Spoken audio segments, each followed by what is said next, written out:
Holy shit. You should have heard your fucking screech just then, your cough. It was good to iron that out just before we started.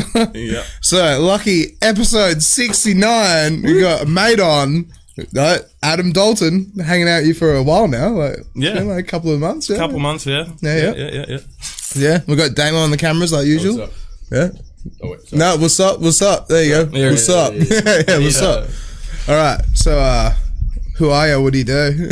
I'm just one of those little musician types, you know? Yeah, musician types. Yeah. Throwing gang signs up. Yeah, straight up. So, what's your story though? I mean, before we even started, you told me you used to do breakdancing and all sorts of shit. Like, yeah. like, where did it all begin? Like, you said somewhere like around the age of 12 or something, right? Or? Yeah. So, to tell you the truth, my brother's probably been the first influence for a lot of my music because he's did like a radio course to be a radio DJ. But older brother or older brother? Yeah.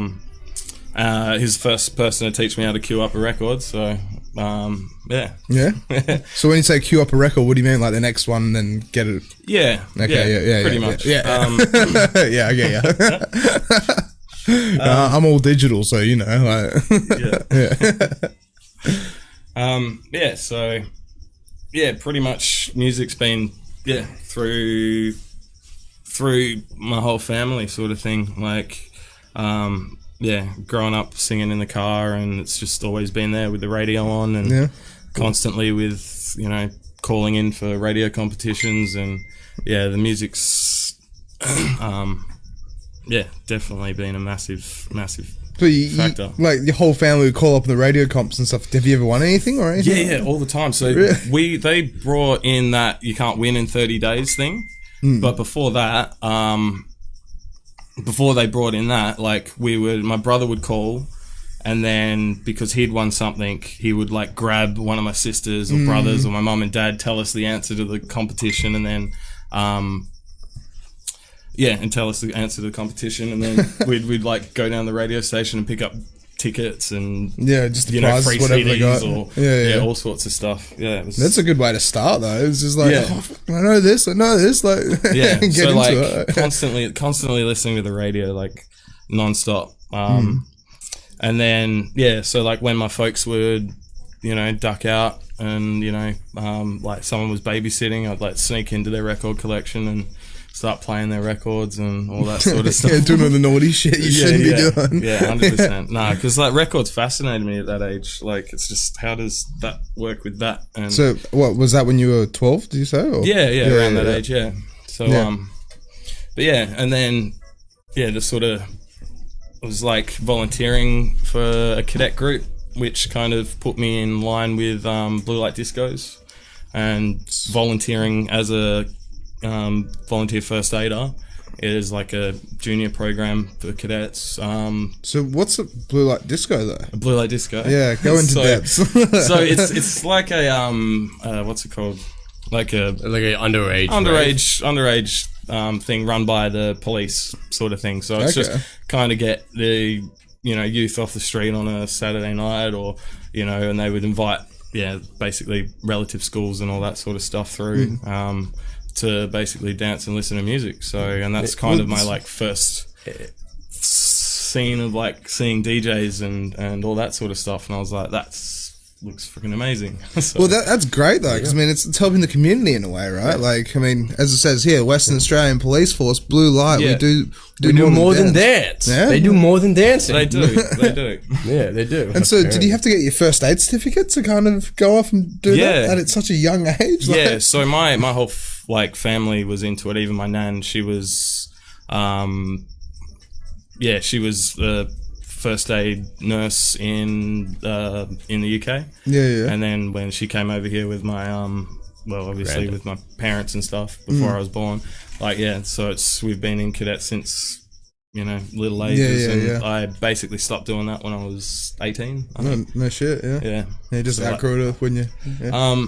Well, no, it's like I stopped because of like time commitments. No, not even. It was more the fact that you know, there was kind of like a a few troubling sort of duties where, you know, people would have heart attacks and stuff like that, and reviving them was like, although saving people's great, when, you know, you lose somebody, it kind of rocks you. And I'm like, I don't particularly want to be chasing that down, if you know what I mean. Like, I just needed being to keep in my that position.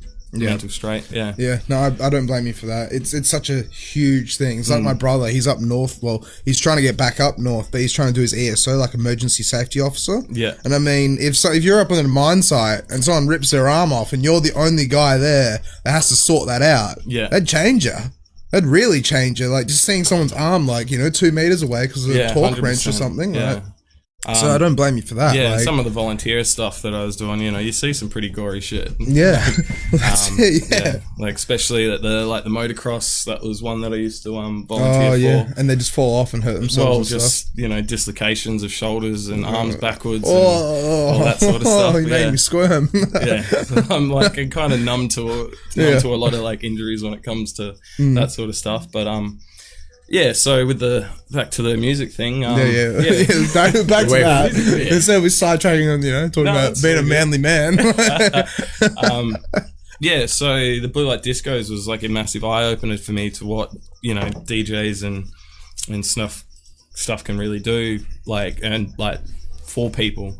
And so I kind of like shadowed the DJ as I was volunteering. And then he's like, come jump up and, you know.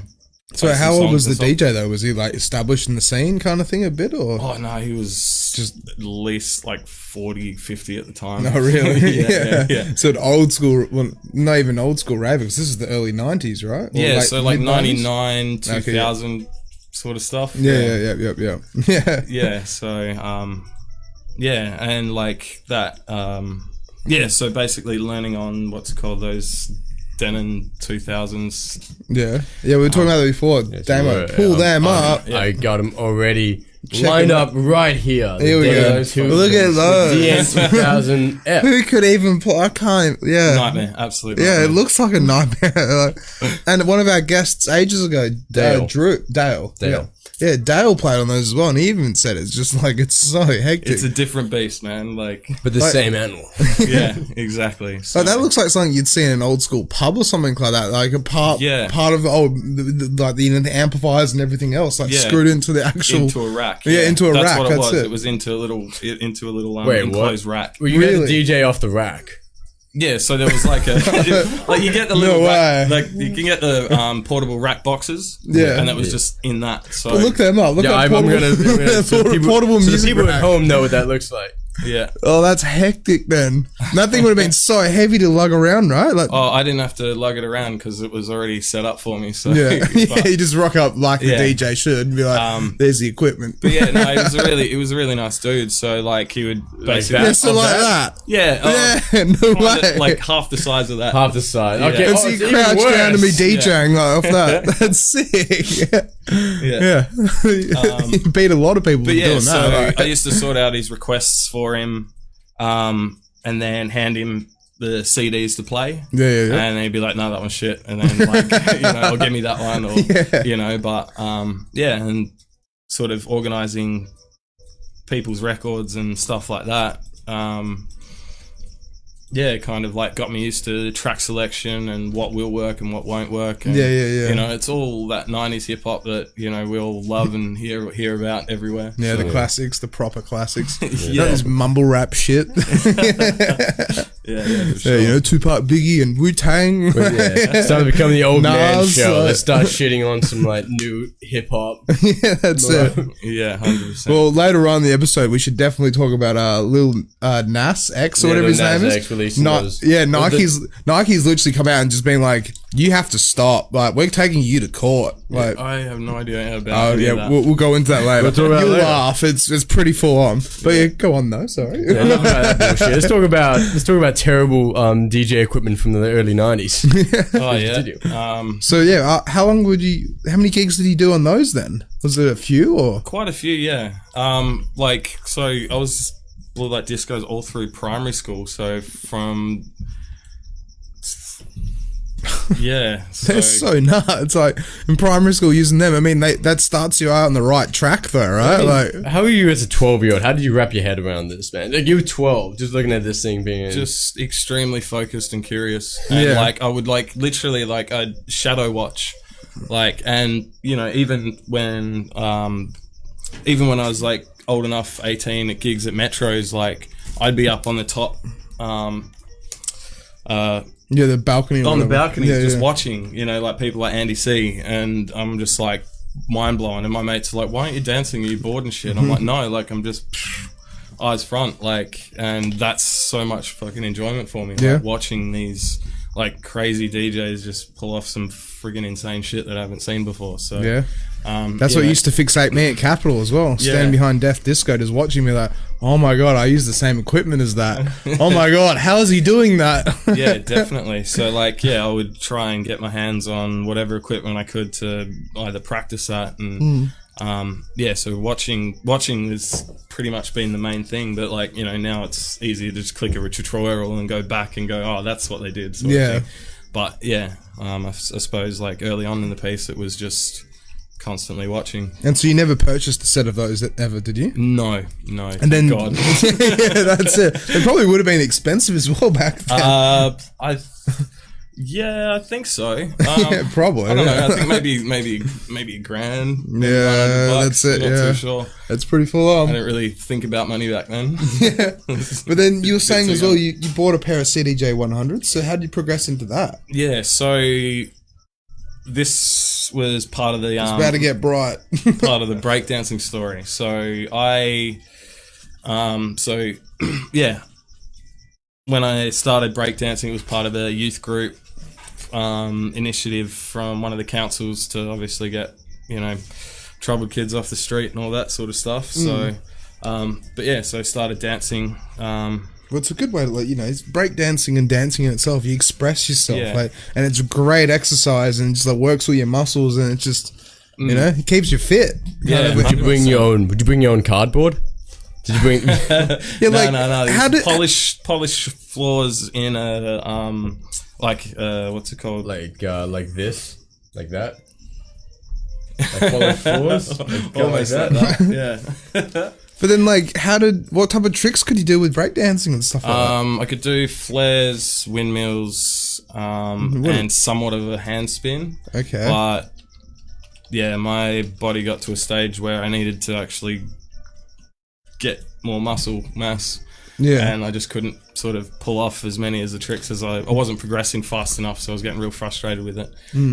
But did you ever really hurt yourself as well from doing it? Yeah, definitely. My wrists and my elbows are completely fucked. No, really? From doing these? So like, is that a flare? That's a flare. Yeah, that's a flare, yeah. That's sick. So you could do something like that. I've always worried about that though. If you hit your ankle on the ground, wouldn't that hurt? Like, it's not so much the ankle, it's more when your shoulders give way or your elbow pops out a bit and you kind of slam down pretty hard, but yeah, so the DJs that were involved with that youth group, he was one of the dudes that taught me how to play vinyl and scratch vinyl and so I basically stopped doing the breakdancing and then just went straight towards the decks again. So yeah, doing like little beatbox competitions and also inside this sort of youth group and stuff. So yeah, it was pretty fun time. And then how long were you practicing on vinyl for and stuff like that? I was there like every weekend. Really? So that was pretty much all through high school. And that's kind of when I sort of found from the blue light discos transitioning into the all ages raves. Yeah, so basically finding drum and bass through break beats and then finding, all age raves, like... From the blue light discos. Yeah. It's a natural evolution, eh? Yeah, 100%. So you kind of started like, radio music, so the poppy kind of rock and all sorts of stuff, and then went straight into like the heavy stuff. That heavy underground drum and bass sort of stuff. So yeah, it's fucking... No, that's mental time. Yeah, no, that's all right then. And so, like after that, then, so like, when did you get your first like because you said CDJ 100s, I want to get into that. Yeah, so let's progress. So the guy at the youth group had a set of CDJ 100s and a set of Technic 1200s. And so I found vinyls way more easier than the CDJ 100s. But then, so during high school, I got myself a job at Red Rooster in the Carillion City.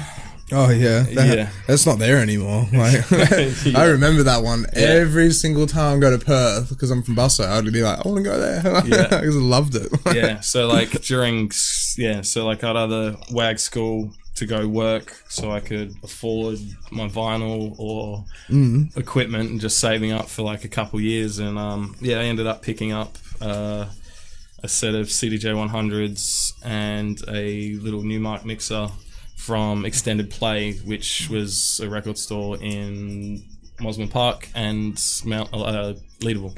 Really? So, yeah. And that wasn't run by Andy, was it? Yeah. That was run by Andy. Yeah. Andy had a store before Extended Play as the label. Yeah. No way. I had no idea. So I was like constantly pestering him for new records and shit. Like, no way. I'd like take the train all the way down to Fremantle, go visit the record shops in Fremantle, then come back to Extended Play Mosman Park, then into 78 Records in the city, and like that was my weekend trip before I got to work. Like, yeah. So this is why I want to get Andy on. I had no idea he owned 2 shops. So it was just literally like, that's so cool though. And so like, what was the records? It was just like a normal layout of a record store kind of thing, like. Yeah, pretty much. Like it was. The one in Leederville was probably maybe the size of this room, I think. Maybe a little bit bigger. Yeah. Okay, yeah. Right next to the garden. Oh, really? Like okay. just in that little, little shopping centre. Main area. Yeah. No way. Okay. Yeah, so I bought those off of him. And yeah, I've still got them to this day and still practiced on them up until about 2-3 years ago when I got the RX2s. So. Yeah, so you went from CDJ 100s to RX2. It's like the technology jump there is insane. Yeah, like, well, the thing is like that. yeah, for sure. How did you find jumping up to that? Like, I found it quite easy because the thing is like I'd practice on those things at home, and then I would get thrown gigs by a lot of different people, and they would have RX2. They would have, like the 900s, the 1000s, and then, all through the Mark 3s and then to the 2000s. So every time I played a club gig, I'm like, what does this button do? What does that button do? Like, so I would learn on the job, so to speak. And so I never really had a need to upgrade at home. Like I would go through my tracks going, all right, I'm going to play this, this, and this, and kind of get it all nutted out in my head at home, and then when I'm out, it would just be free for all. And well, it's good though because it's just like what they say about learning on vinyl. Because if you learn on vinyl, it's like you learn to beat match properly without the aid of screens or this or that. Yeah, 100 is exactly the same thing. Yeah, it's like little white dot EQ, but there's just no function on it. It's just playing Q kind of thing. Yeah, and the 3 little effects on them. The BPM is just ridiculous. And it doesn't even stay in. If you match them up, it just doesn't stay in. Really? So you just got to ignore that and go by ear. Wow. And that's the crazy thing about mixing hip hop, like especially how fast I mix it. It's sort of, it's like you got on the 4th beat like 1, 2, 3, 4 in, but like mixing on those, it's you can be out by the by the next kick sort of thing. So you're in, you hear it in, and then all of a sudden it's just like boom, and you're like fuck. So you got to be like really attentive. So fucking wild. Wild that's nuts. And then so like, what was the progression after that then? Like after the 100s and stuff like that? I mean, I know you use the RX2, but like after you bought them, like what gigs were you playing and where were you and what were you doing and everything? Because you've got a pretty big career from what you've said to me, like. Yeah, so like my career's spanned through since I would say professionally since 2005. Yeah. And I think so that's like 17 years, like. Yeah. It's not bad. So I think genre hopping has been the best for the longevity. Because early on I knew that it used to be all about the hip hop, and then all about the breaks, then all about the drum and bass, and then I'm like, no, I got to be more open to all styles of music. That way, you know, because if I'm ever in a spot where, you know, songs are being requested, or there's a song that I particularly like I just want to know how to basically mix those things together. You know, well, it's where the work is as well in a way. Because I mean, like, you can be a really good drum and bass DJ, but then you only get like really like 1 hour slots, 2 hour slots. Yeah, 100%. But then you play pop music and you get, you know, like me, you get 6-8 hour slots. And just playing Dancing Queen. It's always something. It's always something like I've always wanted to do full time. You know, like, and so when I was 18, just turned 18, after a whole bunch of sort of warehouse parties and illegal raves that I used to play at, and you know, a few doofs back in the day as well. So you were playing at doofs as well. What was it like playing at doofs? Like, what were the doofs like back then as well? Because we had Drew on last week, and it's like, it seems like it's a lot involved. Yeah, a lot involved. No, the doofs. So, like, I think my most favourite doof was called Fundamental. Okay, yeah. I think. Hang on. Oh, you wrote it down.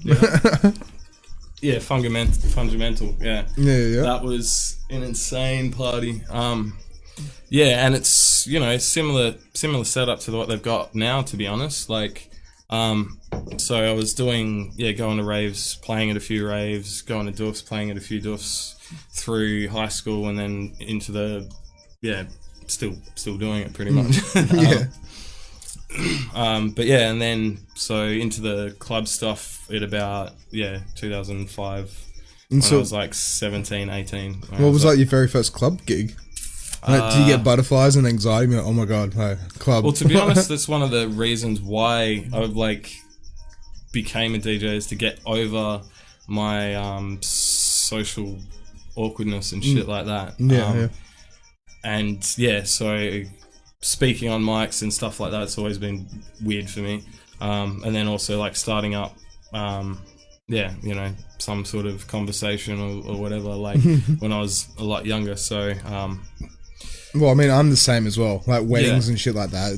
When you go to try and introduce the bride and groom, like, shit. Just write it down and practice it, and then that's it. Either that or get the old drunken uncle, the favourite one. I'm like, hey, you're on the mic. That's it. It's your turn. Which goes down well. But so, what was your first club gig? Club gig, I think it was Bar Open. Bar Open. Whereabouts was that? Where Joe's Juice Joint is now. Okay. Downstairs. Really? Yeah. So that was actually something before Joe's then? Yeah. I honestly thought they just bought that and then renovated Joe's Juice Joint. Well, renovated and then made Joe's Juice Joint, but okay. So it was probably around the same time as doing drum and bass gigs at the Newport Hotel. Oh, really? In Freo. Way back in the day then as well then. So that was like in the back room there. So they'd have like hip-hop battles. Those crews would come in and, you know, run amok. And then afterwards, usually there would be like a drum and bass session that, I'd cruise down to, like a open deck thing for a while, and then, that's not too bad.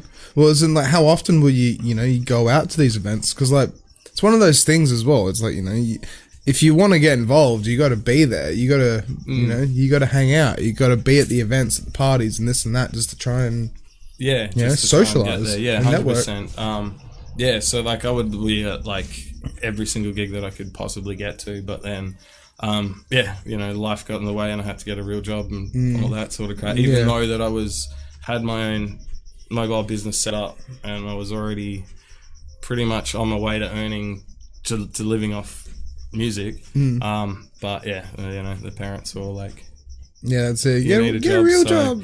Get a real job. Did my chefing apprenticeship and. Yeah, because you worked at the Scotto as well, didn't you? Yeah, I worked with you. Yeah. Way back in the day with the Flying Scotsman, 100%. That was a long time ago. Yeah. But I remember seeing you there, like, because you're in the kitchen and I was bloody glassy, right? Yeah. I was just being me, like. Just wild times. Yeah. So that took away a lot of my Friday, Saturdays and time for gigs as well. So juggling an apprenticeship and also wanting to be the best that I could at that. yeah, it's, you know, it taught me a lot about business. It taught me a lot about people, and what my work ethic and stuff is translatable to what I'm doing now. And I think, you know, that's kind of helped. But yeah. Well, I have to admit as well, it's one of those things, like, you know, it's hard to explain, but it's like with hospitality, some people treat it as like, you know, it's a replaceable job because, you know, anyone can be a bartender. Yeah. But it's not that at all, though. Like, it's one of those things where, like, in hospitality, you can learn so much. Yeah. Like, from me being a dishy, being a glassy, being a bartender, I learned so much of how a pub works and like a bar works. And it's like, it's just good knowledge. Yeah. Customer service, how to deal with people, like, it's real good life skills. Yeah, and also just, like having eyes in the back of your head, and, you know, navigating what people are doing and that sort of stuff. Yeah, and I suppose that's why, you know, the whole DJing thing works well for me, because it's like concentrating on like 5 to 10 different things at once, and I'm just like, and it's, you know, like I feel comfortable there. And it's the same with the kitchen, like especially managing and running kitchens and restaurants is like, you got to know what everybody's doing at every second of the fucking day. And so, did you finish your apprenticeship then? Yeah, I finished my apprenticeship. Yeah. Do you work at any high-class diners? 1907. 1907, okay. Which, back in the day, used to be one of the best restaurants in Perth. Okay, no way. Was it very full-on? Like, very stressy? No, that place was a riot. Like, it would only open for dinner shifts, and we'd be there for 10 a.m. till about 1 a.m. So it was just all prep and just concentrating on the food, and then services were like all degustations and you know, fancy wine and all that sort of stuff. So yeah, just honing skills and actually having the time to cook rather than the pub lifestyle of just bam, bam, bam, bam. Yeah, that's it. Yeah. So that's good though, because I mean, like, you've got the trade in a way. Yeah, definitely, and that's what I thought. Like, because I was like, after high school, I was like, what the fuck am I supposed to do with myself? Like, I want to do this DJing thing. You know, there's not really any courses. It's all self-taught sort of stuff, or, you know, making friends with people in the industry and seeing if they have time to kind of show you the ropes and all that. So, yeah. That's the issue that people, like, kind of, the misconception in a way. Because, like, if you work in the kitchen, it's such long hours. Yeah. It's like, it's extremely long hours. But the thing is, though, you can travel the world being a chef. And a DJ. Yeah, and a DJ, yeah. So if I'm not getting gigs when I'm traveling, it's, you know, it's into the kitchen for me. But it's good, though, because then it's like, it's multi-skilled. Yeah, definitely. And you can easily just go, like, you know, you can just literally hit up probably like Facebook Workplace or whatever. Oh yeah, I got so many friends around Australia that are still chefs that'll just be like, yeah, no worries. Like, if you need work, that's it. Come hit the kitchen, and you'll be good. Yeah, but I'm definitely not going back to it. That's for sure. Yeah, no, it's completely out now. No, it pretty much ruined my life. So. Oh, okay. Well, yeah. It's as I said, long hours, and it's the dedication, and not focusing on the DJing at the same time. Like, yeah, well, that's the most frustrating thing, is because, like, you know, when I was doing my apprenticeship, I was still pushing basically my my DJ work as well. So I'd be working, I think, 45 hours a week. Yeah. And then so on the Wednesday night, I'd go out and either play at Bar Open or go see Ruben at the Leedy Hotel and go piss him off a bit. And, and then, you know, Friday I would have like either a birthday or a wedding sort of thing, or club gives after my shifts. And yeah, so like, you know, there'd be points where I'd be only getting like 2 hours sleep a night, and then straight in the kitchen at like 6 a.m. and then cruise through on the weekend, and then, you know, half shifts. I'd, you know, be back out DJing that night. And yeah, just trying to juggle both of them. Yeah, 100%. Because like I already built this sort of business and doing parties, like my mobile stuff, you know, from that age of like 15 to 17 sort of thing, and you know, only got my ABN when I was 18 because, you know, you can't get it before then. Exactly. So I already had the ball rolling and that sort of momentum, but yeah, it's kind of sidetrack trade and pushing for restaurants. How many weddings have you done? Like, did you try and really segue into that? Because that's where the money is in a way. But like, yeah, definitely. But then the problem is with weddings, it's like you deal with Bridezilla. It's a nightmare. Yeah, so it doesn't have to be a nightmare. The people that say it's a nightmare, they kind of go in a bit unprepared sometimes. Obviously, there's like the one or two that's, you know, that can get just a bit mental and just, you know, have a bee in their bonnet because, you know, the hairpiece didn't fit right or whatever. Exactly. But yeah, if you speak to your clients and get a list and shush. Yeah.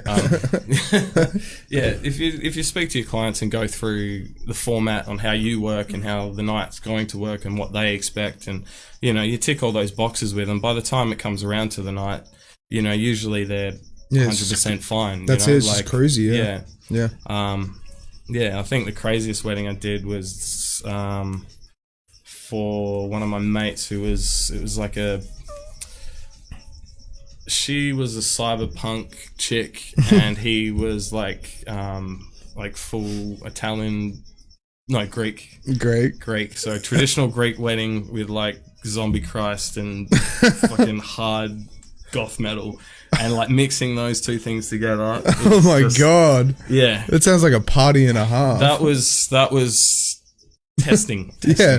It would have been very interesting. Skills and crowd reading. Yeah. But, old Nonna got up as soon as the music started. She's doing her dance around the circle all night. Didn't stop at all. Even to the goth metal. Even to the goth metal. And I was just like, you're my girl. Yeah. I'm just going to concentrate on you all night. And if you leave the dance floor, then I know I'm fucked up. But, no, it all went well. Apart from...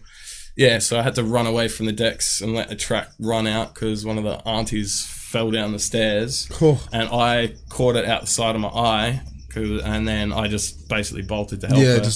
And then all of a sudden, the music ran out, and then everyone's like, "What the hell? Where's the DJ?" And then it's like you're saving someone. Yeah, and so they were, I got a $500 tip on top of my fee for that night, just for making sure that the auntie's all right. And Auntie Beth didn't hurt herself down the stairs. Yeah, so like that's the thing. Like I love going above and beyond for people. Like it's just well, it's a good trait to have. That's the biggest thing. It's like that's what I've said about the industry as well. Where it's like you got to lend a helping hand. You got to, for sure. If you can take someone under your wing, or you can actually like show someone the ropes, or you can try and give them some gigs, or you can do whatever you can to be able to help someone out. You never know where they're going to be in 5 years. Yeah, they could 100%. help you, and they'll be like, "Oh yeah, by the way, like I was this guy, but now I'm like Empire of the Sun or something stupid." And you're like, I remember that guy. Like, yeah, man. Like I'm all for like throwing people bones as well. Like that's it. And helping them out with whatever, like, renting equipment out to people that I probably shouldn't have, and befriending people that, can possibly stab me in the back or whatever. It's like, I just don't give a shit about that, to be honest. That's it, yeah. It's got more to do with progressing, for one, the scene, and also, sharing what I love. So... Yeah, it's a good trait. It's a good thing. Yeah, and like when I got back from like living in Melbourne, I started up a night at the Boston, which is like the sidebar to Rosie O'Grady's. Okay, It was called Red Line Night. All right. And so basically it was amateur DJs, basically open decks, and I'd get amateur producers to submit their tracks to basically the Facebook group that was up. And and then the new DJs would pick their favourite songs out of that to play. So I'd have the producers coming to hear what their sound would sound like on a larger system, and then also have new DJs playing new music that they might not be used to, or also just learn how to mix. But it's good though, because it's open format. You're inviting people in, and it's like the biggest thing as well is like if you give a producer the opportunity to like play your track. Like, let's see if the bass actually fits right. Because like you could be producing on headphones or shitty monitors, or it could sound freaking perfect in your car or wherever you get it mastered. Or pay someone for a shitty master and you get it back and it's it sounds okay, but as soon as you blow it up on a larger system, it sounds like a shitty master. Yeah, that's it. But that's why it was called Red Line Night, because the DJs were kind of new to it, and the music was not particularly on par, but some were absolute bangers, and but it's just about building that sort of culture. And unfortunately, had to take a break from running that because I started getting really busy. No, that's fair though. And I didn't really have someone to pass the torch to, so hopefully I'll be able to spraying it back up. And if you did, that'd be great though. Well, a whole bunch of people keep asking me to, but if you do, we'll help sponsor you. Like, we put IR logos everywhere and be like, now that you've tested your track, now get the interview. yeah, for sure. So was that the first event you ran, or? The first events I ran were with Tim Preston, who was... Yep. Shout out to Tim. If he's watching, he better be watching. You better be watching, Tim. The first sort of events that we're running, that I ran was with Tim. Actually, no. Oh shit, here we go. Shit, I hope Tim isn't watching right now. Tim, don't watch. That was events in Melbourne. Okay. But events in Perth was with a crew called LORP. We used to, a whole bunch of crazy ravers and doofers that I used to hang out with that we were just like, well, we can hold our own stuff and put it all together, and got a scout hole in the middle of nowhere, and put on a few raves with a whole bunch of installations. I'm pretty sure there's a video on YouTube that's floating around. Oh yeah, can we look it up at all? Or? Yeah, it'll be Winter Wonderland. Winter Wonderland. Yeah, LORP, LORP. LORP. And so, how many people would go to that? Like, what was the biggest event you've thrown? Those ones were probably maybe 100, 120 people. They're still only a lot of small. people though. We only had maybe four events. Oh, is this it here? Yeah. Wow. Alright, skip back to the beginning. How long does it go for? It goes for a while. 2 minutes? Yeah, 2 minutes. Play the whole thing. Yeah.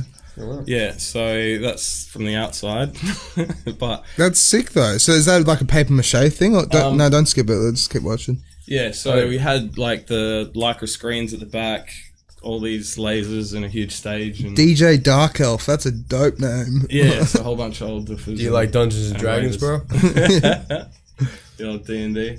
Kitten.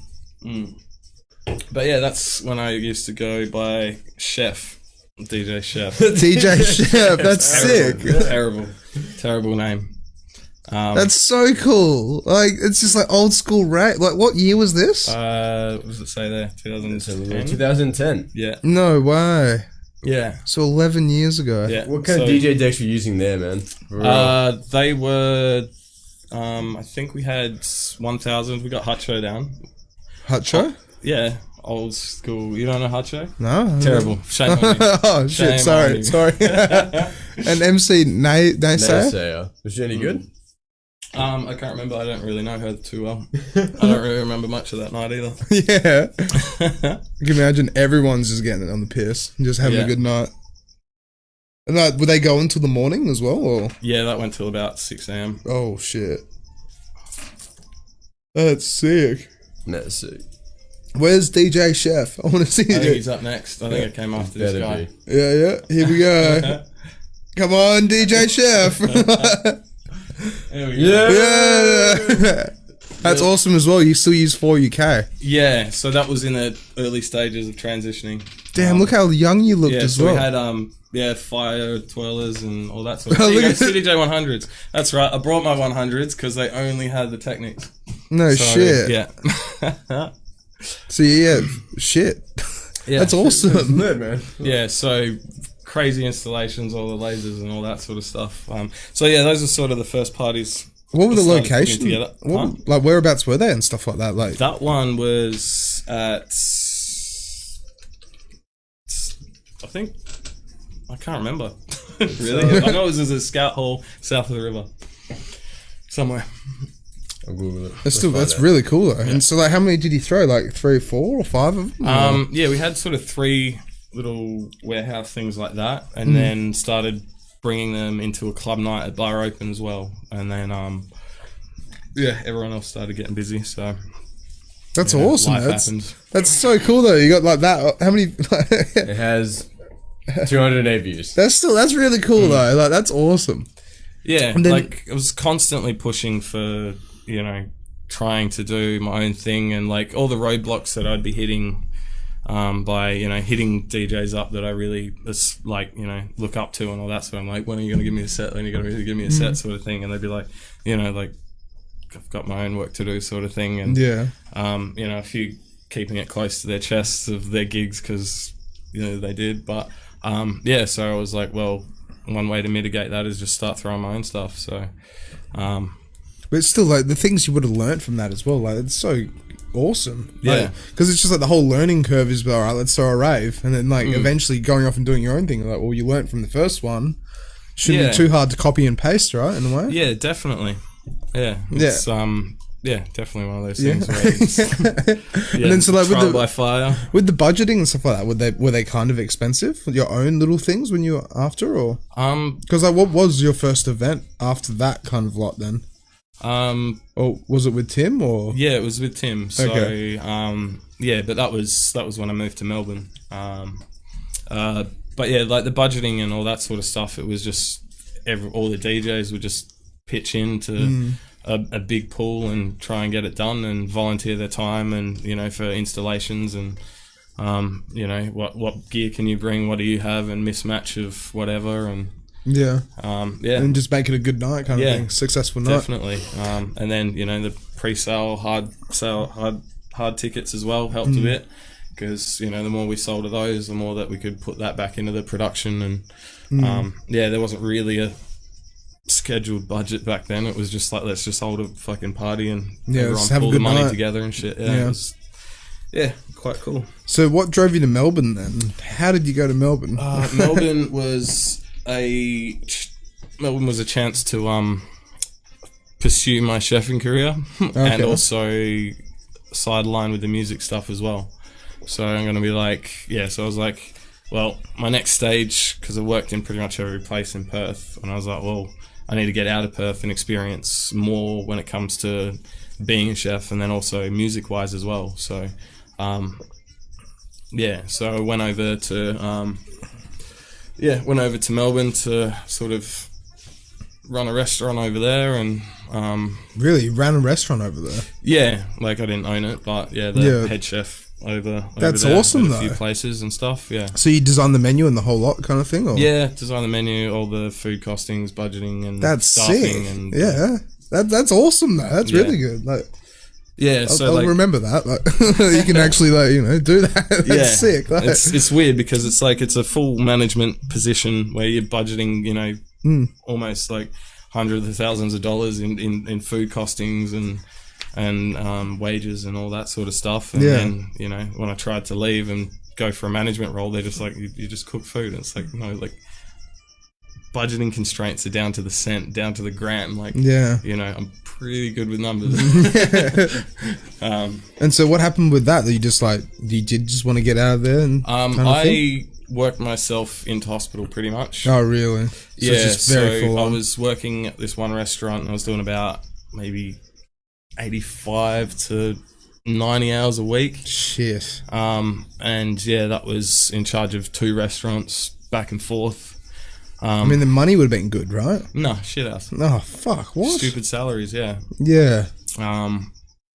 So, you know, it looked promising and promised a certain amount of hours, but, you know, me being me, also, you know, going above and beyond as well. Work myself into the ground. And then, after my best mate passed away, it was just massive change, refocused, and was just like, music full time. So so that's when you kind of realized, like, no more chefing, like. Yeah, pretty much. And it took me a while to get out of restaurants, because obviously I've trained in that for so long, and my other career was music. To find a job outside of those two things was crazy. So I did personal training, so I've got a certificate in that as a PT.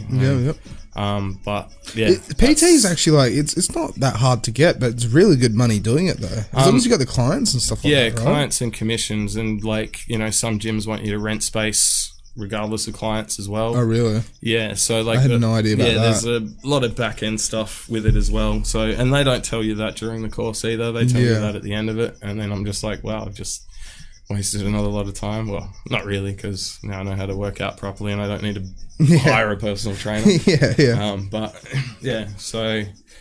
I just basically came back to Perth after that, and But like, focus on music, yeah. But whilst you were in Melbourne, though, did you run any events with? Like, how did you meet Tim? I've never figured this out. How did I meet Tim? Yeah. So that Winter Wonderland rave. Yeah. Well, he was there. Yeah, he was there. He was on the video. No. Who was he playing? Huh? What was he playing? Yeah. What was I didn't see him. Go back. Yeah, go back. Pull it up. Yeah, rewind. Yeah, because it was like, pretty much. He's like, I always wanted to play raves and all that sort of stuff. And I'm like, where's your music? Yeah. And he's like, oh, it's in my car. I'm like, well, go get it. And then got him to jump on and gave him like half my set that night. Oh, really? Yeah, because fucking why not? Yeah. You know, I've met him a few times, like just out clubbing and stuff, and was an aspiring DJ like myself, and I was like, well, you can see the passion and behind him and stuff like that. 100%, yeah. You know. So what was his DJ name then? Who was he? Well, it wasn't Impressions, so it'll be towards the end, just after me, I think. No, one more. Oh, where is he? Oh, I'm excited to see this now. I'm very excited to see Tim now. Yeah, Inspiration. He's got the hat. Yeah, same hat. The same hat. He's been rocking that brand for a very long time.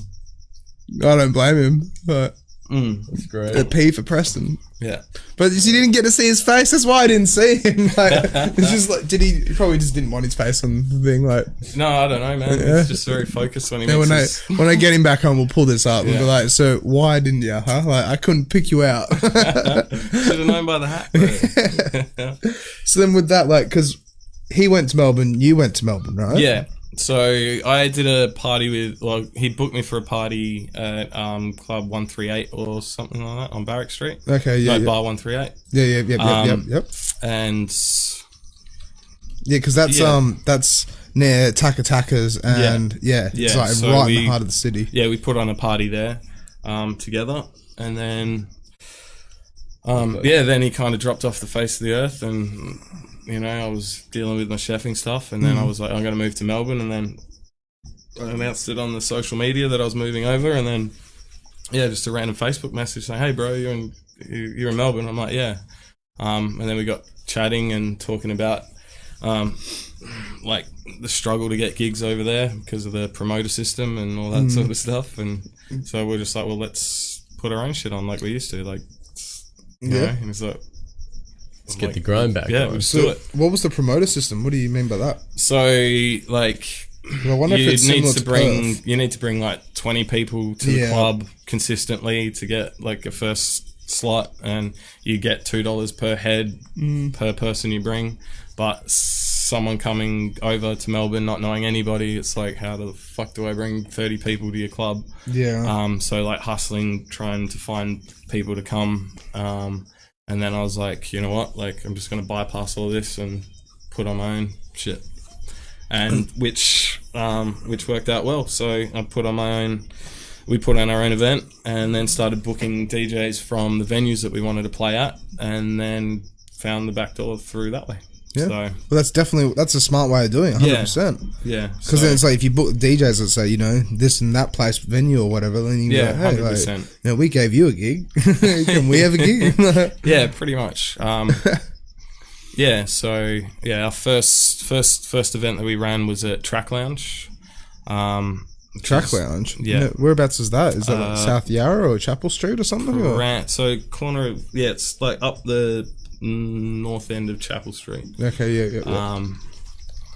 They've had some freaking crazy huge artists play at that place. But we were like, oh, we'll just take the side room and try and fill that. And they're like, yeah, but we've got this other room. And then we walk out the other side, and it's, you know, pretty much the size of Metros. It's you guys like, whoa. Like, maybe we'll look at that at our next third event maybe. No, we'll just do this side room thing, like this little small bar. And we had a freaking huge turnout for that. That's great then. Like, how did you promote it? Just posters and flyers everywhere, or did you name drop, posters, Facebook, like basically all the old school rave sort of guerrilla marketing tactics, and and then just hitting up backpackers, running in there on a Saturday, Friday night when they're having their like common drinks and stuff, and just chatting. Yeah, backpackers love to party. So. Yeah, 100%. You want to come to a rave? They're like, fuck yeah. Yeah, that's it. Yeah. And then, so like, how many events did you run over there then? Just like 3, 4? No, we ran a weekly event towards the end there. That's pretty cool. We were monthly for a while, and then we pushed for, I was pushing for fortnightly, and then one of the venues that we approached were like, no, we want you weekly. And I'm like, yeah, but with our promotions and stuff, it's better for our brand to be fortnightly. Yeah. Because we're still growing. Yeah, yeah. But no, they pushed it to weekly, and then that kind of went south after that because it's weekly is so hard to make work, right? And they were basically stealing out of the door things and arrangements. Yeah, the venue was a terrible fucking place. The management were not nice people to work with. No way. Okay. So do you reckon that stuff still happens in today's day and age, like with different venues and stuff like that, or maybe over there? Yeah. I wouldn't say it would happen. Yeah, I've never heard of that here. Like management literally doing dodgy tactics like that. Yeah. So we had like this drink card sort of, payment system that they wanted to put in place because they're like, well, our advertisement brings all these people. You don't bring anyone here. And it's like, well, if you need proof, we'll hand out our flyers with drink cards on them. And then you stamp them and count them at the end of the night and then see how many people.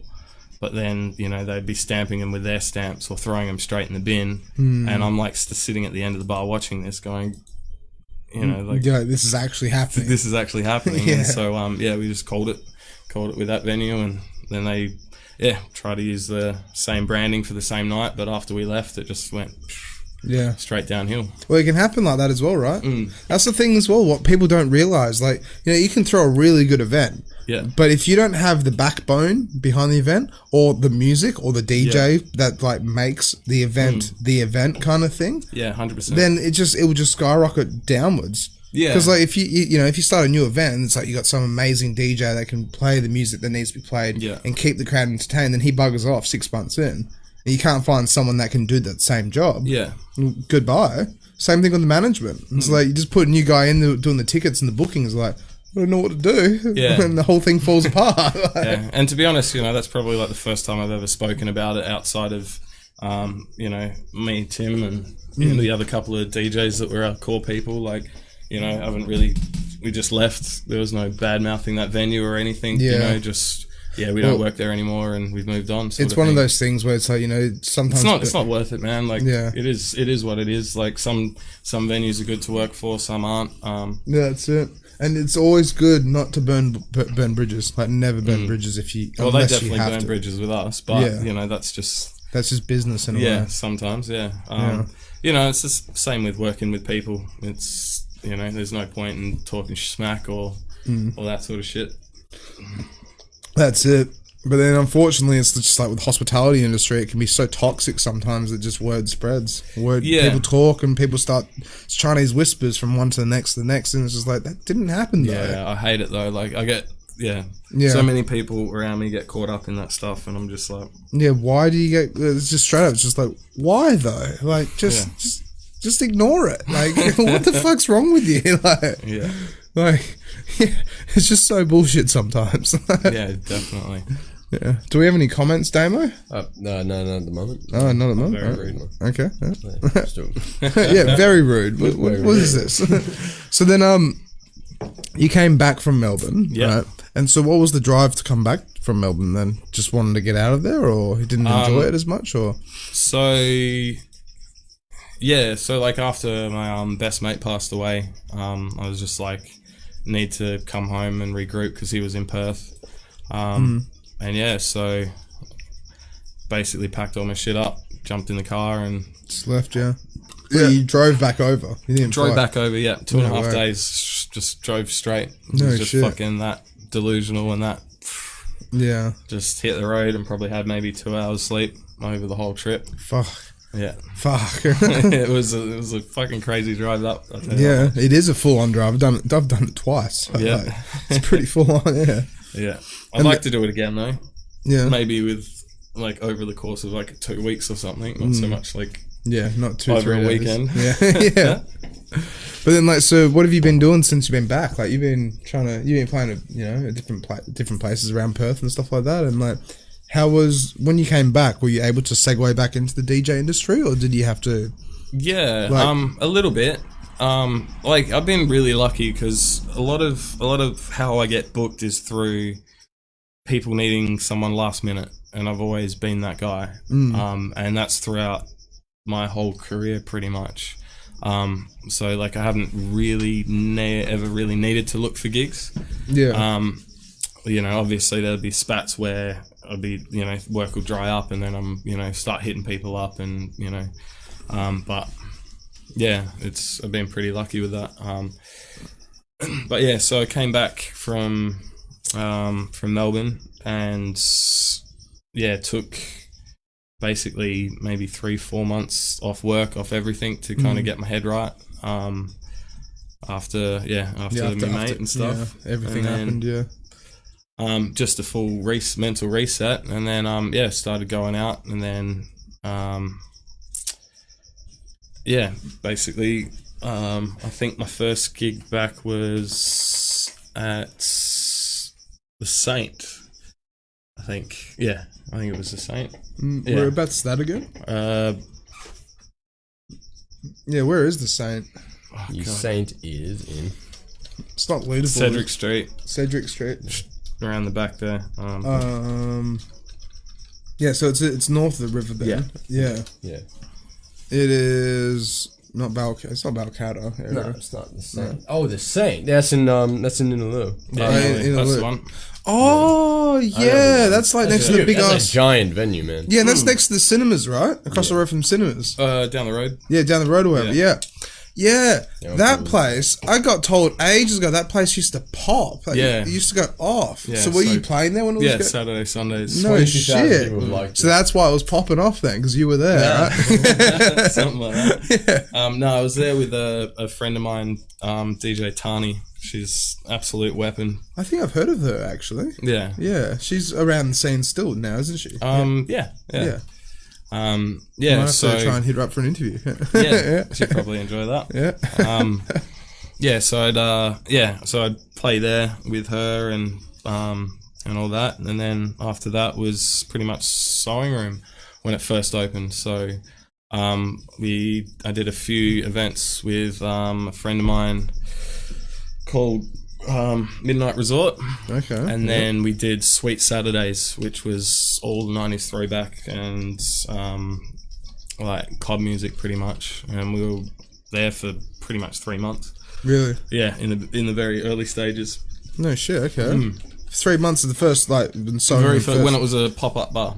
No way. Because they didn't know if it was going to continue. If it's going to work or not. Yeah. So, yeah, and now everyone's fucking in there. Yeah, everyone loves the Sewing Room now. Yeah, it's like such a good venue, man. Like it really is. Yeah, I think I remember going there back when it was. It just started out like in the first month and just being like, man, this place is incredible. I've never seen a bar like this in Perth. That good of a sound system. Yeah, exactly. Weren't you telling me like the guy who owns it is a sound engineer? Well, no, it's designed by an audio engineer. Yeah. So that's why no matter where you go, the music's always perfect. Yeah. And if you in the bar, it's a beautiful venue. It's completely silent. And then when you walk out to the back, when you go into the bathroom, you can barely hear it. Yeah, like it's just chill out area. It's beautiful. It's this perfect sort of acoustical environment that you can't find anywhere else in Perth. Yeah, it's like the new underground amber sort of deal. Yeah. Well, hopefully it can actually build up into that. Hopefully Sewing Room, something replaces amber. Hopefully. Yeah. Well, I mean, so many people around Perth have tried to copy what Amber did, but it's a piece of history. Yeah, that's just locked. Like that's it. Yeah, you can't. Yeah. There's no way you can mimic it. Not at all. So then, what was it like doing the first 3-4 months at Sewing Room? Then it was just flat out, or was it busy? A lot of promotion, a lot of until 5 a.m. Are you going until 5 a.m. at the Midnight Resort? Yeah. Damn. On a Wednesday. Yep. Did you do alright? Wednesdays, I think we moved to Saturdays. Really? You had Dave Verdam as well? You had Douglas there with you? Yeah. Yeah, Dougie's awesome. Yeah, he's a legend, man. Yeah, he's such a nice guy. That's sick. Did he kind of do more of the earlier sets as well? Because the Midnight Resort was like tech house and techno. Okay, yeah. Which, was fucking, yeah, real Would have been night. banging in there though. Yeah, 100%, especially on that sound system. Yeah. And so, what was it like? So it was a lot of promotion, but then like it did eventually get quite busy there and stuff. Or yeah, I think so. I think we only had like 3 midnight resorts, 3 or 4, and then we changed the format up to, I think, because the owners and stuff wanted more of a sort of commercial vibe after their like wine tastings and chocolate tastings and stuff like that would lead on to our night. So it's like cruising from that for their clientele that they still had in the bar is really hard to go from that to techno. Yeah, 100%. Yeah, yeah. Because they just probably just want more mellow kind of stuff. Yeah. And so, what other gigs have you been doing whilst you've been back and everything then? So I hooked up with the Deviance crew. Yeah. Doing a lot of their sort of their like boat parties and sort of club events and stuff like that. Yeah, because he's not around that much anymore, is he? No, I think he's taken a break from it all. I think he's thinking about getting back into it. I'm not too sure. We haven't spoken in a while, so Yeah. But yeah, hopefully it'll be mad. And then what else? Yeah, and then now I'm at Universal Bar. Yep. So I'm there pretty much 4 or 5 nights a week. Yeah, So, it's good. I mean, full residency. So yeah, which is it's fucking wild down there. That's for sure. Yeah, well, the nights I've been there were just to go and hang out with you. I've been like, whoa, holy shit, this place! I haven't been here in a long time, and it's MILF City. Yeah, it depends on the day. Yeah. Like that night with Tim was so funny. Oh, with the old ducks trying to make out with him and stuff. Yeah, that was hilarious. It was so funny. Too funny. And the Universal Bar's been there forever. Yeah. Like forever and ever kind of thing. It's never really changed much at all, has it? I don't think. No, it doesn't need to. It's got a good format. You know, the stuff are amazing. You know, the vibe in there is just... It just works. It works, yeah. Yeah. And so where do you want to progress as well, like after the Universal Bar and stuff like that? Like, where would you want to be in a way? Well, yeah, I love the Universal Bar. Like, it's like I'm essentially playing what I used to play when I first started. So, like, you know, at that age of, you know, 12 to 15, like listening to all that music on the radio and, you know, playing that at Blue Light Discos, I'm like revisiting all that nostalgia vibe at Universal Bar now, which is just, it's great. And it's just like memory lane and, you know, putting me back in touch with, you know, why I started. So that's been great. But yeah, the stuff that I'm kind of like producing and where I want to kind of go with my branding and that is, mainly through going through like tech house and techno is pretty much where I'm sitting at. It's booming in Perth now anyway, so it's taking off. So we haven't even gone into production yet as well. No, not yet. Yeah. Not yet. So let's segue into production. Yeah. So how did you get into producing music? Like, you've been doing it for a long time as well, or? Dabbling for a very long time. Yeah. But only kind of taking it seriously in the last sort of 4 to 5 years, I'd say. Yeah. Like in high school, I wrote a few tracks on Fruity Loops, like the very first one, and was on forums, you know, chatting to people about production. And actually that was, you know, one of the biggest tests for me was like, do I buy decks or do I buy production equipment? And like, that was the defining moment of which direction I went in. And I bought decks and started making honestly, money. I reckon it's a lot. I would say it's better buying decks first and then going into production. But that's my own, so own like thing, it's So if I kind of went into production first, I would have. It's actually a lot easier now knowing how to mix and how to transition, and then writing tracks because I know what DJs will be looking for in songs and song structure and stuff like that. Dabbling around in high school with Fruity Loops and stuff and talking to people on I think it was a forum called Section Z, Okay.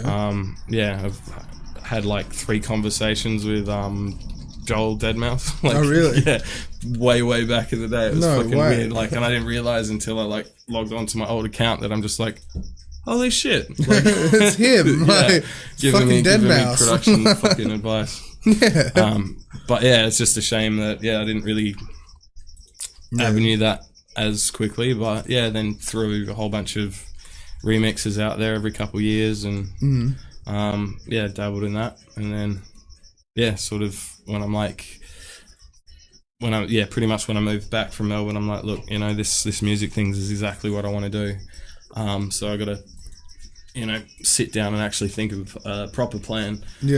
On how to execute it for, you know, for the longevity sort of thing. Well, what do you think about the whole production thing as well these days? Because it's like, you know, you can produce music and you can get gigs out of being a producer, but then it's like to be like the next Flume. It's a pipe dream almost in a way. You have to be the next Flume in a way. You can't just become Flume. There's a lot of sacrifice and a lot of that's it. Like a lot of time. Invested in it. That's it. Like some people grind away for like 5-7 years and then eventually, you know, do national tours or like, you know, tour Australia, but they never break it out to the international. Or sometimes you can be making music for 6 months and you just make something and bam, you're doing international. It's like there's you know, there could be a few ways to work around it and do it.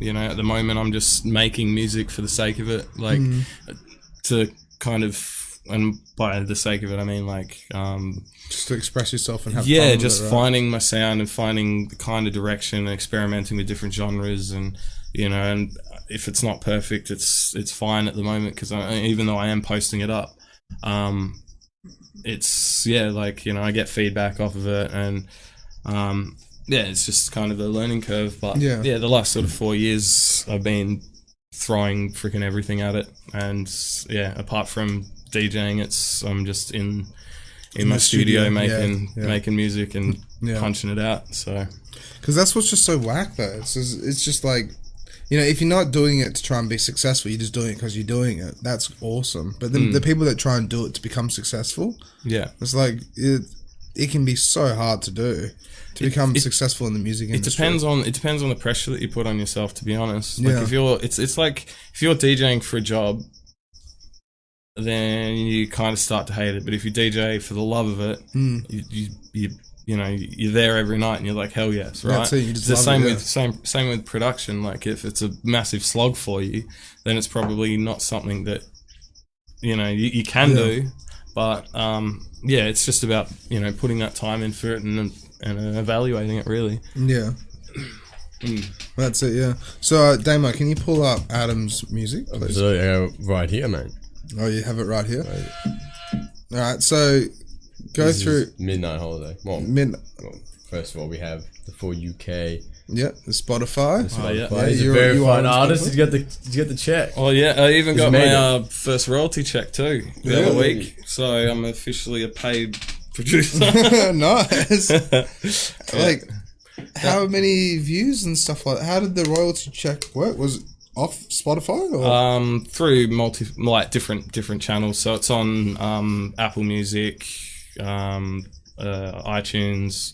And then through streaming services, so like you can bring it up and put it on your TikToks and all that sort of stuff. So it's just basically all that distribution. Through distribution. So it comes through. Like, you know, the check wasn't that much yet, but you know, it's like when you first start DJing, it's, you know, you take those small sort of free gigs you know, those like small amount of gigs, like small costing gigs, because you're like, you know, am I worth it? Do I want to do this sort of thing?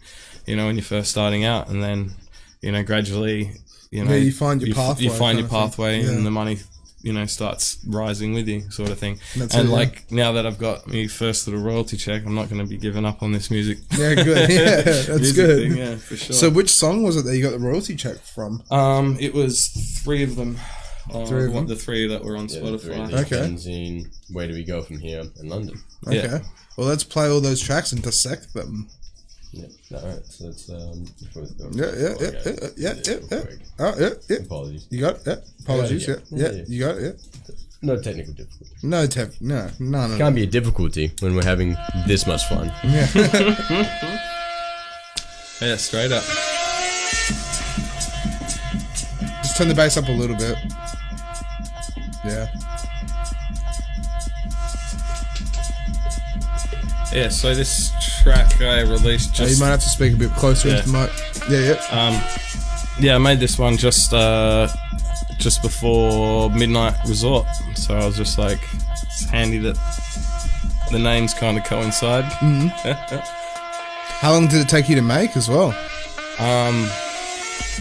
About 3 hours to write, and then an extra 4 hours the next day to sort of fine tune it. Really? Yeah. That's not too bad. That's all right then. Yeah. So that's really quick. Some people take 3, 4, 2 weeks to make a song, right?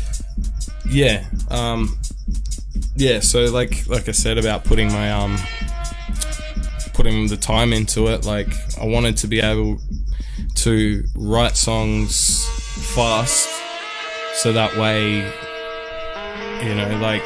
so I could stay with it and make my be real time efficient with it. Like I look at it as like any job, you work 8 hours a day, like an 8-hour work day sort of thing. So wake up in the morning, spend maybe an hour, 2 hours on sound design, which will either turn into a song, or if it doesn't, then I go back into tutorials, or then work on marketing, and then look at bigger gig researches, and then back to emails. But if it turns into a song in the beginning, then it cruises through. So I just spend 8 hours a day on music, like a full-time job, up at 8 o'clock in the morning. And no, that's really good. And that's the thing, like I want it to be my full-time career, and which it is at the moment. So it's stupid not to look at it in any other way. Like, that's exactly, you can't just rock up to gigs and be like, I'm amazing, or like, I can't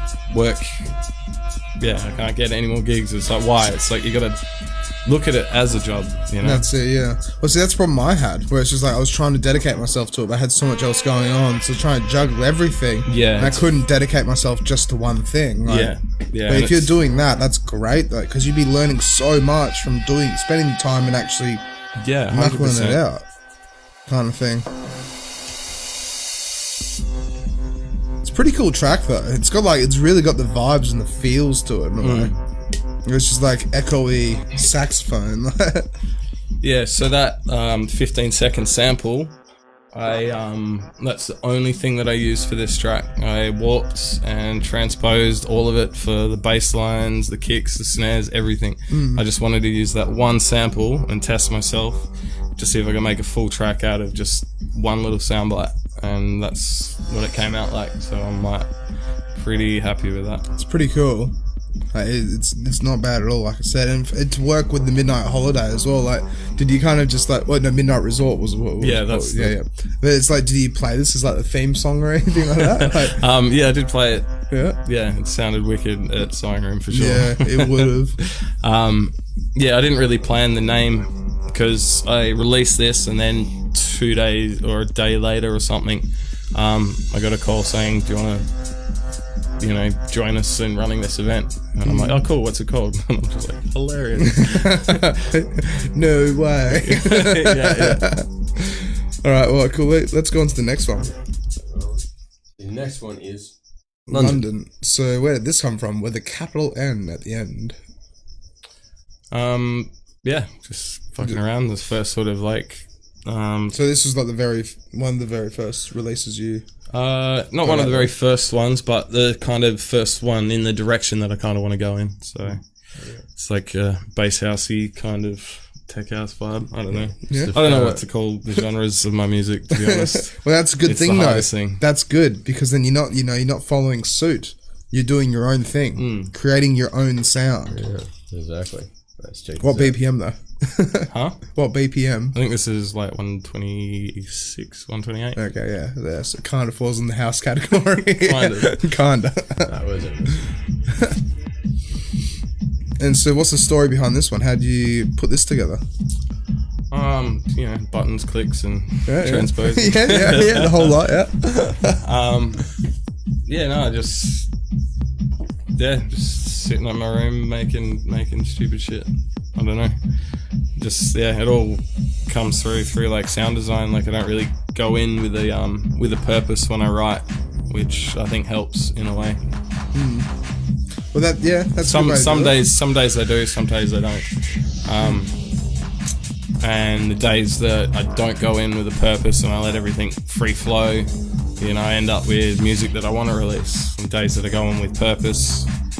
This is pretty cool, kind of. No, this is not bad at all. There you go, right. Yeah. Well, like on a large thumping sound system, this would be sick, I reckon. Like, you'd come out crisp and clean and just be like, just shake the walls. Yeah. Shake the room. Yeah, 100%. Yeah. And so, very nice. Yeah. Is that you? Is that you? What was that sample? What's the sample? I think it's a sample from like a Vengeance sample pack. Okay, yeah. Good old Vengeance. Yeah. I've got heaps of Vengeance, actually. Yeah. Way back in the day. So how long did it take you to write? This one probably maybe 4 or 5 hours, if that. Really? Yeah. That's pretty good. You can crank out a track in 4 or 5 hours, like. Yeah, like. But that's including mastering the whole lot, or? No, that's just the initial base. Skeleton and writing it, and then I'll basically give my ears a break, sleep on the idea, wake up in the morning. If it's still any good in my head, then I'll be like, right, I'll go through and do all the mixing and like go pretty much do all the mix downs, make sure everything's sitting right, and then either sleep on it for another day and then just fine tune the master channels, or That's sick. that second drop's sick. Yeah, sick. That's awesome. I'm glad you're enjoying it. Yeah, fuck yeah. And you get to play this out and about, or? Because I mean, you wouldn't get to play this kind of stuff at Universal Bar, right? Because it's all commercial. No, like I play my remixes. Yeah. But my remixes and mashups at Unibar sometimes. But it's kind of difficult. I've found to actually find gigs to play this sort of stuff at. Yeah. Unless I'm like booked specifically for me. Like last Halloween, I did a party that I was like booked just to play all my own music, and I was just like, holy crap, like it's a bit nerve-wracking. Yeah, that's pretty cool. They're like, we just want you to play your own music, like, and I'm like, what event was that? Whereabouts was that? That was at the Swan Barracks. Oh, really? thing. Okay. But, Yeah. That's in Freo area, right? No,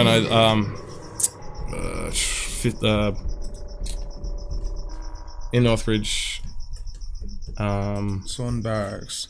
That's the one next to the hostel, right next to Aberdeen Street. Yeah, next to yeah. Oh, fuck. Shush. Yeah, we get copyright for that one. And that's your remix of what was that? Tour and WAP, right? Yeah, it's a mashup that I do with Tim Preston. It's a mashup of Wet Ass Pussy and Tour. Yeah. Is it touring out the wet ass pussies? Yeah. And does it work well out and about at all? Or? Oh, of course it does. Everyone requests both of those songs, and we put it together purely because a lot of DJs hate playing those songs. So I'm like, well, let's put them together and send this beast out to the world. That's it. No, honestly, like, I have to play WAP sometimes twice a night. I'm just like, I don't want to again.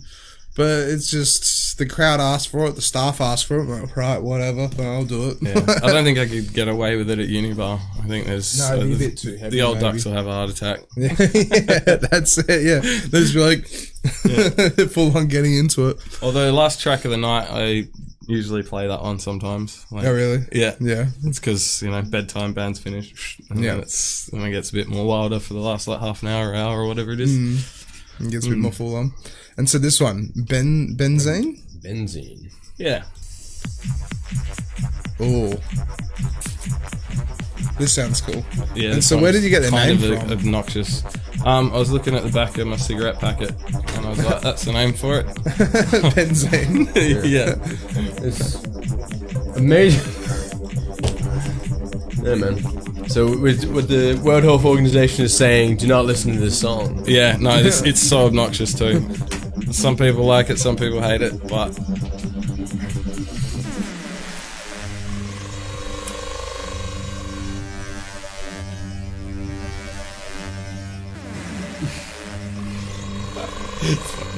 Yeah, this is not bad. It's not bad. How long did it take you to write this one as well? About the same, to be honest. That's pretty good. That's impressive. You can pump out a track like in 1 to 3 days. Like, yeah, that's the thing. It's like spending days purely on sound production means that I can just go grab previous work, and then like make up all my own presets and sound designs. Wait, so is the drop building up? Yeah, this is the second drop. Okay, this sounds fat. This sounds great. I just want to like hear this out.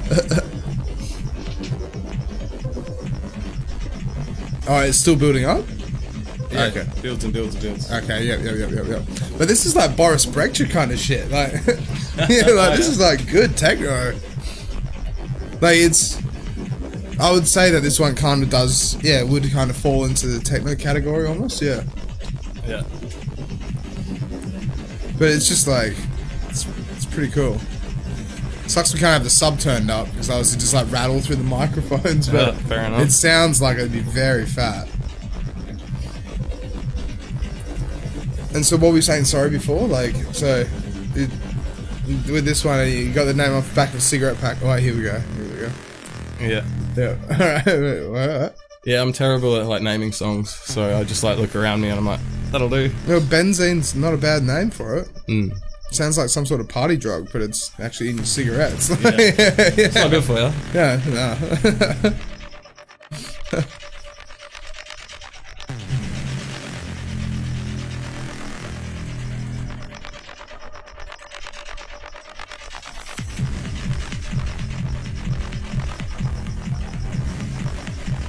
If I heard this coming in a club, I'd be like, oh shit, something's going on. Yeah, I'd love to play it at the Tunnel Rave. Yeah. That would be sick at the Tunnel Rave.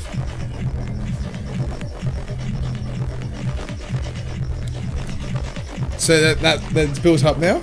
Like, No. Okay. Yeah. Hey, what's that says? Like, there's still something still coming up? Like, here we go. Yeah, it's like a mid, like basically peak set time track where it's just build. That's what's so good about techno as well, because it takes you on a journey.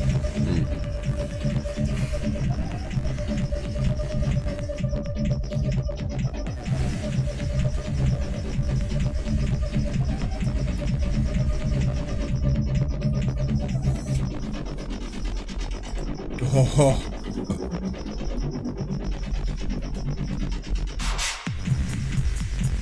That's sick. If you heard that in a club, the walls would just be like, everyone would just be like, yeah. You gotta play that out and about. I'll see if I could hook you up with a Soon crew and see if you can get a gig through them and play your own tracks out there. That'd be fucking amazing. That'd be great, man.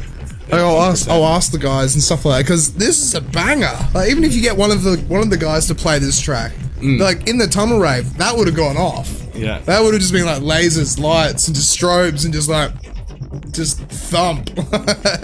Yeah. Like, I'm also like real nervous about playing my own shit out. Really? As well. Yeah. Because it's so because it's new. Yeah. Like, I'm so new to production as well. It's like trying to figure out, what will work and what won't work, and I'm in the development stages of my production, so it's trial and error, but that's impressive. That's really cool. Cheers, man. I appreciate it. Yeah, like for 2-3 days, that's fucking amazing. Like for me, it takes. I can't even get a song out. I've tried producing it. It's not for me in a way. Well, I'm happy to sit down with you if you want. Yeah, maybe. Again, back in the tour. Every fucking time. Yeah. We're still live. Yeah, we're still good. Right. Yeah. Any more comments or anything? No. Wait. Yeah, wait. Yeah. Shut. No. No. No, just me mum. Just me mum's tuned in. No. Yeah. Let me just double check. Yeah. So please continue. No comments up yet. Wait, did you stop recording? No, I didn't. No. Oh, okay. Yeah. So we've only got around like 5-10 minutes left anyway. Oh, really? Well. Yeah. We've been talking for an hour and a half, so. Crazy. Yep.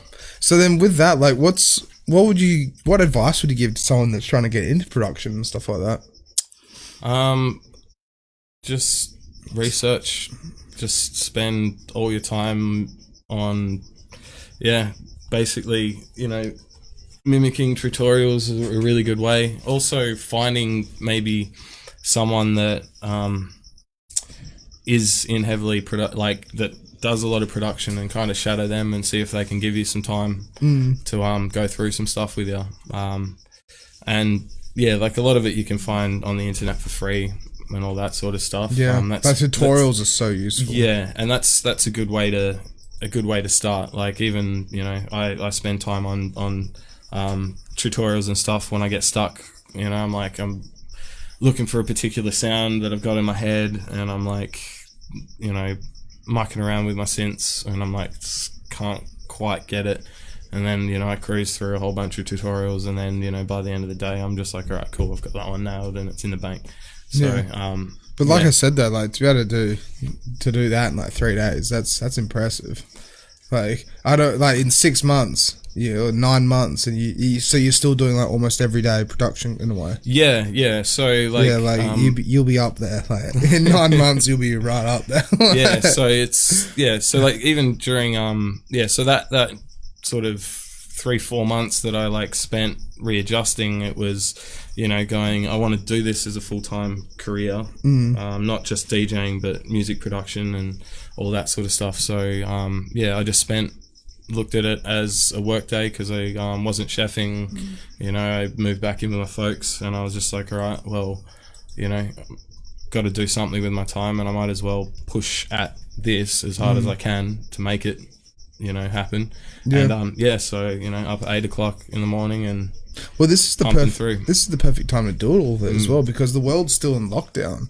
And it's like, Perth is like, Australia is like the only place partying at the moment. Perth's been like, one of the only places partying. Yeah. And the thing is, if you can like, when, touring and everything can reopen and you're producing great music, then bam, you can go to Britain or wherever else and like go play your fucking sick shit. It could work out really well. Yeah, well, that's it. Like, that's where I kind of envision myself. Like, I made up a 5-year plan 5 years ago, and it's all... I wanted my weekly residency. I wanted to be able to do, a show in every state at least once a year. And, hopefully an international gig. And so pretty much have ticked off all those boxes apart from international. So that's pretty good. That's not bad then. Yeah. It's all progress, and it's just ticking off your bucket list kind of thing. And it's like, and it's never been sitting around waiting for that sort of stuff to happen. Like, sometimes it is, sometimes it's luck, sometimes right place, right time. But a lot of it's just been, focusing on my craft and doing what I'm doing. So yeah, that's good. That's awesome. Last thing before we wrap it up, where does the name 4UK come from? And how long have you had it for? Because it seemed like a while. Yeah, so it was kind of like a little high school. Do you remember like Leet Speak at all? Yeah. MSN chat, like a little bit. Yeah. Yeah. So like it was just short for 4UK, like because like one of the main reasons is like I'm going out seeing all these amazing artists, and I just want to give that experience back to people. And so it's for you. Okay. Yeah. 100%. Yeah. Like it's somewhat selfless. Like I obviously get what I get out of it. But yeah, like it's just for the masses, man. Yeah, that's it. Yeah, I know, it's awesome. And so you got it up there, Damo. Yeah, this is MSN, man. With do you remember this? Mission Fuel Power. I do not remember any of that. I remember MSN. I remember this. But I barely used it. That was great. That was all the rage back in primary school. 100%. Never went on AOL. I remember that. AOL. See, I never used AOL. MSN I was a country boy.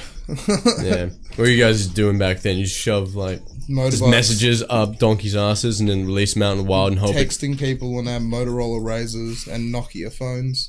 See, I didn't even have a phone until like beginning of high school. Really? Yeah. For me, I had a Nokia brick. I loved that thing. My parents had a security company, so we had like 10 of them. And so eventually it's like, yeah, here you go. You can play Snake on it. I'm like, yes, like, this is amazing. Like, I think my first phone was from a radio competition, actually. Really? No way. Yeah. What phone was it? It was some weird, shitty Motorola thing. Oh, yeah. Not a flip one, or? No. No. Flip phones were the best thing ever back in the day. It was a brick with a massive antenna on it. Oh, really? Yeah. It only had Snake on it, and that was it. Yeah. Oh, let me just. Yeah, bam! This bad boy. The Motorola Razr. They've remade it as well. Yep. They have, yeah. That's right. I had that. I had a blue one. Look how beautiful they are. Yeah. I remember those. I remember phones. I remember I played like a little bit of. Couldn't play Space Invader on it. They were good phones. And then they try to make them. They try to bring them back in a way. Like also Samsung did their flip phone or whatever it is, like the folding one tablet thing. Yeah. But it's just no one wants that these days. Everyone just wants an iPhone. Yeah. No, iPhones are shit. Yep. Yeah. All right. So let's wrap it up anyway. So is there anything else you want to add by any chance? Anyone plug? Yeah. Anyone that I want to plug? Oh shit, I've done like fuck all shout outs. Hey. So rude. You got like 10 minutes, bro. Come on. Yeah. Shout out to Sky in the event. He's been helping me out. He's got a lot of things in the works, which I'm looking forward to. I've got a few of my own little projects that the team's getting ready for. Yeah. Which is on the cards, on the DL at the moment. Yeah, on the down low. Yeah. All the photography that you've been seeing from me is from Kimmel Sleeps. Amazing dude. Does a lot of awesome work. I don't know, like nothing comes to mind. Sorry if I've missed. No, that's okay. We'll just put the videos in at the end. Anyone you want to shout out, just message us. We'll try and put them in the comment section. Too easy. All right, well, episode 69. Thank you so much for coming on, Adam. That's all right. It's been good. Getting a bit of history about you. And 100%. Just a chill chat and just hanging out and going through the old school Denon decks and everything like that. Really old school things there's definitely a lot more that we could talk about, but it's coming out of time. The real thing is you honoured to have the number 69 definitely tie to your name forever. Well, that's it. Like with my name, like the 4UK thing, like it's actually been really good with branding because a lot of people are like, what does it mean? Like, does it mean fuck? And it's like, fuck 69. Woo. That's it. Does it mean like for the United Kingdom? And I'm just like, it means whatever it means to you. That's what it is. Yeah. Whatever gets you to my shows. Yeah, 100%. That's it. All right. So we're gonna wrap it up. There's only one way to wrap it up. Yeah, you're gonna make me wave again. I always will. Right. You're gonna look at the camera and wave. All right. All right. Look at the camera and wave. Damo's making me do this. Goodbye, guys. See you later, guys. Cheers for tuning in. All right. Bye.